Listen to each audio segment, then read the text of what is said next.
Live from Los Angeles, welcome back to Good Morning LaLa. I'm so excited to welcome Arie Rose to the show. Hashtag sip and slay. You are slaying all day, girl. Thank you. You're So on brand beautiful. with your rose. It's so beautiful. Thank you. Thank you. Good morning. I'm so happy to be morning. here. Happy to have you. It's the perfect time to have this conversation because I have to admit, I'm fighting the funk right now. Are you? Yes. I love that you created this book. Tell us about it. It includes apparently a reality check, which I'm sure my mother's going to say I need. Slay habits to cultivate, journal entries, and love and light. Yeah. Tell us about It's it. full of lots of love and light. I wrote this book when I was going through a funk myself. And I had no option but to figure out how to fight it. And I figured the best way to fight my funk was to teach other people how to fight their funk. So I went through this process. It was supposed to be an 8-page PDF. And I just kept typing and I kept typing and the words kept flowing. And I wrote this entire book in less than 2 weeks.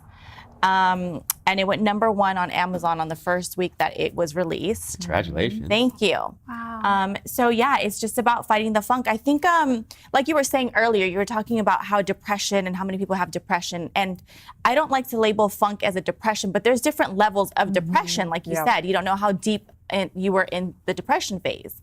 And I think in life, there's a lot of things that happen to us that put us in funks. Like you lose a job, you get laid off, your boyfriend breaks up with you, you've been single for another year, another Christmas alone. There's always that something that makes you like, ugh. So this book I wrote to kind of, it's not so much a depression, but it's just like, what now? So walk us through it. I'm somebody. I'm in a funk. Maybe I'm not so depressed that I need to go seek help professionally, but I need to pick up a book or do whatever. What do you tell them? I tell them the first thing is you have to have that reality check. Like, okay, is there something more that you can be doing? Let's be honest with ourselves. Let's look in the mirror. Are you waking up early? Are you going to bed early? Are you creating good habits? Are you working out to really get your motivation? Are you eating healthier? Because, you know, when you look good, you feel good. When you feel good, you do good, right? That's like the motto that people say. So I always say, give yourself a reality check. Are you hanging around the right people? Is your circle uplifting you? Are you dating somebody who is adding to your soul, to your life? Or are you hanging out with soul suckers? So that's always gonna be the first thing. It's like, okay, I realize I'm in a funk. Why am I here? And what do I need to do to get out of this funk? So it's literally doing a step-by-step reality check as to, can I do more? Like, let's be honest, if we're still here, it's for a reason. And most of the time it's because we're not doing something, you know? So when you were in a funk and you looked in that mirror, what did you do to change it? Well, I'm a single mom, so that was like my main kind of kick in the butt was like, okay, you still got to provide, so you need to get up, you need to really kick this funk. But I had to realize that not everything when it happens to you is the end of the world, right? Oh, it sure feels like it, though. It does. Oh, my gosh. Love to catastrophize, huh? Yeah, and I wrote this book when I got laid off. I had gone back to school, and I got the dream job of my life. I was an on-air host, just like you guys, and doing production and doing everything. And one day I walk in and they're just like, Arie, the network has gone bankrupt. You're out of work. And I walked out and I remember thinking like, woe is me. Why? This is all I ever wanted. This is like my dream. I finally got it. And then I'm like, all right, you got to snap out of it because you feeling like a victim isn't going to make you successful. So I allowed myself a little bit of time. And I always tell people, and especially in this book, I highlight, it's like, it's okay to be in a funk. It's just not okay to stay in the funk. Great point, great point. You And I think know? it's also like, you know, speaking of the identity shift, you know, like if your identity and your happiness is built on whatever relationship you're in or whatever, you know, your accolades of your career or how great your, you know, hair's looking that day or whatever, like it's not sustainable. And for sure, you're going to go into a funk because life just doesn't work like that, right? I mean, so how did your own identity shift, how did you shift out of that space of like, okay, I'm not my career, I'm not this status. How did you make that shift? You know, it took me a while because for me, my career is my life. You know, my career, I always feel like if my career is booming, then I have self-validation. And what I've had to do is shift my mind to realize, hey, maybe I've already reached the top of this peak. I feel like every incident in life or everything we go through is a new mountain.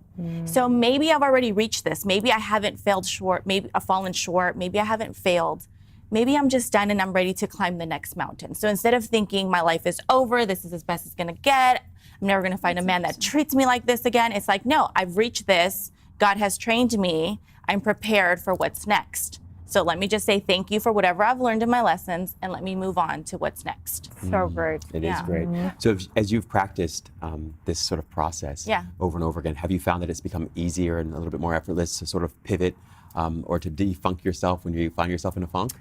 No, because I feel like when you're, yes, in a sense, because you've kind of done it already, and so you know it's going to be okay. You know, I'm very spiritual, so I feel like the same God that got me through the last part is going to get me through this one too. But when you're in that funk, it's still kind of like, ugh, here I am again. Speaking of, you have like the eye, right? Yeah. So tell us a little bit about what that represents for you. You know, just to keep negative energy. I'm Latina, and that's part of our culture, and I know it's part of a lot of cultures. So my mom always says, have an eye in front, so it catches all the bad vibes, all the negative, you know, whatever it is around. And then she got me 2 eyeballs on the back of my neck. So she's always like, you always need Looking double out. the protection on the back. Literally look out for you. I love that. You host some incredible events, and we love to promote the community. Tell us about Sip and Slay. All right, so Sip and Slay was basically my way. When I released the book, I started getting a lot of DMs and messages from women saying it was helping and they would love to meet me. So I figured, okay, I'm gonna try to put together a little book tour for myself. So in order to fund it, to self-fund myself, I started selling tickets and bringing panelists from every city.